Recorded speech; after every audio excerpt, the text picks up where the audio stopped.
sabi ko nga, we have to legalize things. May dole ang mga bata. So Talaga?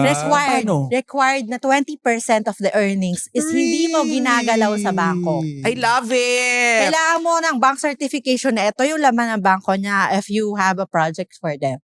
That's very good, di ba? We are protected. Parang savings niya na yun for his future. So meron na siyang passbook. So, sa TF mo, may 20, matic yun. Matik yun, na may 20% na nakasave. Wow. Automatic yun. Na may sarili Yaman na niya, may sarili na siyang passbook. Siya na mismo nagde-deposit ng pera niya. Siya na, sabi nila, loko ko nga, mas mayaman pa sa akin.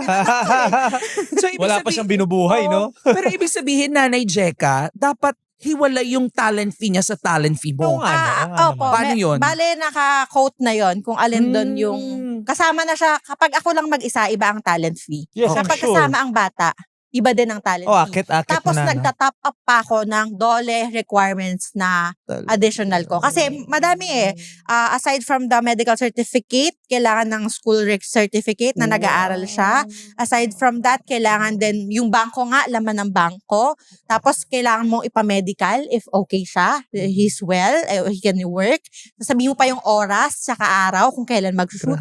Very po siya. Hindi yun yung sinasabi na pinapagtrabaho mo lang basta yung bata. Hindi ganun eh.